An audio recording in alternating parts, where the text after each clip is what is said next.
Depuis cette seconde vague, comme on l'appelle, le nombre de cas augmente tous les jours. Les mesures qui sont actuellement dans la population n'arrivent pas à limiter et à stopper l'expansion et le nombre de nouveaux cas.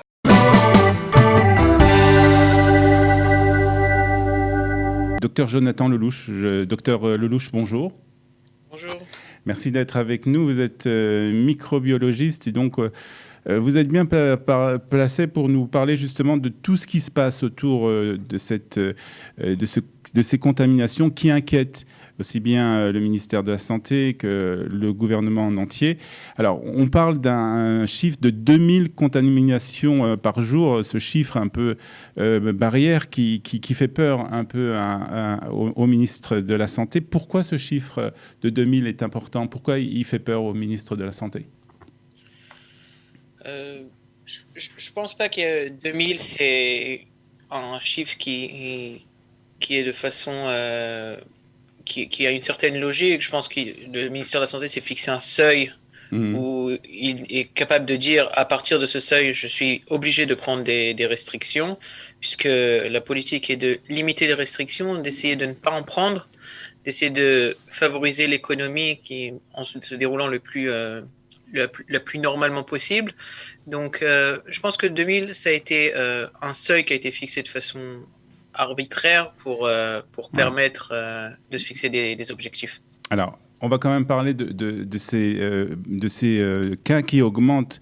Et qu'est-ce qu'il y a d'inquiétant? C'est le nombre qui augmente tous les jours, c'est le fait qu'on passe chaque fois de 1500 à 1800 aujourd'hui, 1900 pratiquement. On voit qu'il y a une augmentation tous les jours. On n'arrive pas en fait à arrêter cette contamination? Alors, il faut voir plusieurs points dans le chiffre. En gros, si on parle du chiffre à l'état pur, un, c'est le nombre de nouveaux cas. Depuis cette seconde vague, comme on l'appelle, le nombre de cas augmente tous les jours. Donc, la conclusion qu'on a à tirer à ça, c'est que les mesures qui sont actuellement en fonction dans la population n'arrivent pas à limiter et à stopper l'expansion et le nombre de nouveaux cas, puisqu'il augmente de façon continuelle. Alors ça, c'est un. Le deuxième point, c'est de façon statistique et de façon tout à fait logique, si le nombre de nouveaux cas augmente, le nombre de nouveaux cas de personnes graves augmentera de façon linéaire et le nombre de personnes assistées par respirateur artificiel augmentera aussi. Et là se trouve le vrai problème. L'État d'Israël ne peut se permettre d'arriver à un stade où le système de santé est saturé sur les nombres de places de soins intensifs. Ça, c'est un. Et il faut ne pas oublier qu'on se trouve à la porte de l'hiver et avec la grippe, et on sait qu'en hiver déjà, les hôpitaux sont saturés. L'État est obligé de réagir pour cet hiver. Alors, on voit que c'est vrai que le nombre de cas de personnes malades augmente chaque jour. Par contre, le nombre, comme vous venez de le dire, le nombre qui est vraiment très important à regarder, c'est le nombre de cas de personnes qui sont dans un état grave et surtout aussi les personnes qui sont placées sous respirateur artificiel. Et on voit que, par contre, dans ces cas-là, dans ces deux cas, le nombre n'augmente pas aussi rapidement que le nombre des contaminations. Alors, est-ce qu'il y a alors comment on peut c'est vrai. Excusez-moi. Oui. C'est vrai que si on prend la proportion, le pourcentage de personnes dans un état grave par rapport à la première vague, il est moins élevé. Mais si vous regardez les statistiques, le nombre de personnes graves et par respiration artificielle augmente exactement de la même façon que le nombre de nouveaux cas augmente. Il augmente là. Est-ce qu'on connaît des nouvelles choses sur la maladie du coronavirus? Est-ce qu'on a appris par rapport à la première vague et est-ce qu'on vit maintenant? Est-ce qu'on a appris des nouvelles choses, des choses qu'on ne connaissait pas avant?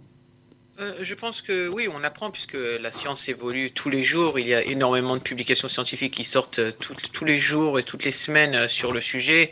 Je pense que le monde entier est à la course à trouver et à savoir beaucoup plus sur la maladie. Donc, il y a énormément d'études qui sont poursuivies sur quels sont les symptômes, comment traiter de façon plus effective, quoi faire avec ces malades.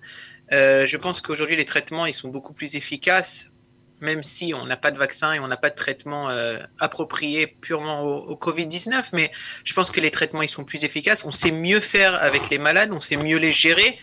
Il y a énormément d'études qui sont pourvues. Est-ce qu'une personne atteinte de Covid-19, il est nécessaire de la placer sous respirateur artificiel? Il y a énormément d'avis de là et de là. Donc, aujourd'hui, les médecins essayent de limiter le respirateur artificiel au maximum pour les personnes atteintes de Covid-19.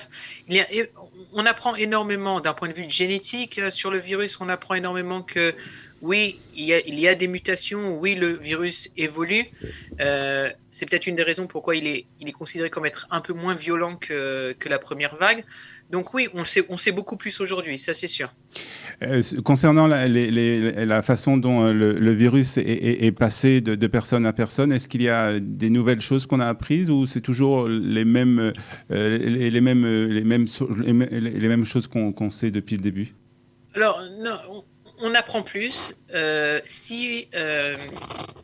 Au début de l'épidémie, l'idée principale était que le virus se transmet par aérosol, en fait des micro-gouttelettes de salive qui sont expulsées d'une personne et qui contamineraient ou une surface ou une autre personne. Aujourd'hui, l'idée est que ce n'est pas le seul moyen de transmettre et il y a d'autres façons de transmettre. Et un des exemples est que le virus peut se transmettre par l'air. Maintenant, je ne veux pas faire rentrer les gens en panique. Qu'est-ce que ça veut dire par l'air? Ça veut dire que si l'humidité, par exemple, est élevée dans une certaine pièce ou dans un certain endroit où l'humidité, où il y a des micro-gouttelettes, ça veut dire beaucoup plus petites que les micro-gouttelettes qui sont émises par la salive, et qui sont expulsés par exemple par des systèmes d'air conditionné, oui, on a vu que le Covid-19 peut être transmis de cette façon. Ça, c'est un. La science essaye aussi de réfléchir quelles sont les raisons pour lesquelles il y a ce qu'on appelle des super spreaders. C'est des personnes qui sont capables, qui sont atteintes de Covid-19, ils sont des fois asymptomatiques et qui sont capables de contaminer énormément de personnes en très peu de temps. On a vu ça aux États-Unis. On a vu ça aussi. Une personne a été capable exactement de contaminer 200 à 300 personnes en une soirée. On a vu ça aussi dans des écoles en Israël, dans des écoles à Jérusalem. Exact. Alors, la science essaye de le comprendre. Je ne pense pas qu'on a toutes les données. Mais c'est aussi quelque chose, c'est aussi un point sur lequel la science a évolué du point de vue de. Alors il y a une autre question. Il y a une autre question aussi concernant justement ces façons de contaminer et surtout les endroits qui sont des endroits plus appropriés justement à cette contamination. Alors on avait réouvert par exemple, on va prendre le cas des salles de sport. On avait réouvert les salles de sport, on les a refermées et puis après la commission du Corona de la Knesset les a réouvertes. Est-ce qu'on sait aussi un peu plus justement, est-ce qu'il y a des lieux qui sont plus propices à la contamination du coronavirus? Bien sûr. Il y a énormément les salles de sport, ça a fait tout un éveil médiatique sur les salles de sport, mais bon, l'épidémie se comporte comme tous les virus, c'est pas simplement le Covid-19. Mettez dans une salle restreinte, fermée, mettez un nombre de personnes important, qu'ils gardent ou qu'ils ne gardent pas 2 mètres entre les personnes ou qu'ils mettent des masques, de façon générale, la statistique est que le virus se propagera beaucoup plus rapidement que dans une salle ouverte ou avec aérée. Je veux dire, il n'y a pas de... Il y a eu un débordement sur le sujet de la salle de sport, bon, parce que c'est un sujet plus économique que logique, mais tout le monde est capable de comprendre pourquoi la salle de sport, si elle est fermée avec un nombre de personnes important, elle est propice à la contamination. Est-ce que vous pensez, docteur Lelouch, que l'État d'Israël ou le gouvernement israélien était trop rapide justement dans ces mesures pour déconfiner la population? Possible que oui, mais je pense que c'est très difficile de juger quand on doit prendre des décisions. on les prend avec énormément de données qu'on n'a pas entre les mains. Il y a aussi des données économiques, il faut trouver une balance entre les choses. Donc c'est facile de juger, je pense que c'est un peu trop facile de juger après. Je pense que l'État d'Israël et le ministère de la Santé ont pris énormément de très bonnes décisions et elles se sont révélées très bonnes, comme il a pris des moins bonnes décisions et on le voit aussi aujourd'hui. Il faut se mettre une seule idée en tête, que l'État doit être prêt à passer l'hiver de façon sûre. C'est la seule chose qui est vraiment très importante aujourd'hui. C'est la grande inquiétude des chercheurs, c'est l'hiver qui arrive. Exactement. Puisque l'hiver est plus propice aux contaminations. Tout à fait. Tout à fait. J'espère que l'État arrivera à garder... hier, l'État a pratiquement fait 30 000 tests de dépistage par jour. J'espère qu'ils arriveront à garder ce nombre de tests par jour sur une longue période. Très important. Très bien. Pour terminer, on rappelle, parce qu'on le fait tout le temps, mais on le rappelle encore une fois, parce que c'est très important, les mesures qu'il faut prendre pour éviter la contamination. Alors, il y a 3 choses toutes simples à faire, et si les populations les respectent et sont strictes sur ces règles, ça joue tout le jeu. 1. Essayer de garder un maximum de distance entre 2 personnes, surtout quand les personnes ne se connaissent pas. Et on parle de 1 mètre entre 2 personnes minimales, quand 2 mètres, la distance entre 2 personnes de 2 mètres réduit de façon pratiquement à 0 la possibilité de contaminer une personne à l'autre. De plus, si les 2 personnes portent un masque, la réduction de chance de transmettre ce virus aussi frôle le 0. Donc, mettez des masques. Quand on met un masque, il est important de le mettre comme il faut. Ça veut dire qu'il ne faut pas le mettre simplement sur la bouche, il faut aussi le mettre sur le nez. La bouche et le nez, c'est exactement la même chose. Okay. Si on fait la moitié, c'est comme si on n'avait rien protégé. Donc, mettre le masque à moitié, c'est comme ne pas mettre un masque. Et l'hygiène des mains. Le fait de transmettre le virus par les supports, les matériaux, les surfaces, quand on ne se lave pas les mains, elle est très importante. Il faut se laver les mains avec du savon, on peut se laver les mains avec de l'alcool pour se désinfecter. Il faut juste, de façon,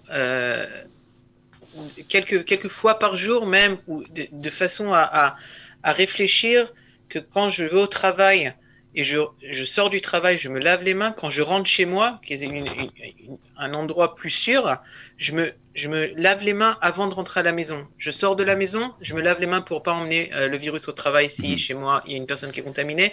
Il faut simplement un petit peu réfléchir, se laver le maximum de mains avec du savon ou de l'alcool gel. Voilà, ce sont des mesures simples à respecter et ça engage donc la responsabilité de chacun, non pas seulement pour soi-même, mais aussi pour les autres. Et c'est surtout l'importance de respecter ces mesures. Merci en tout cas, docteur Lelouch, d'avoir été avec nous ce matin sur Studio Téléta.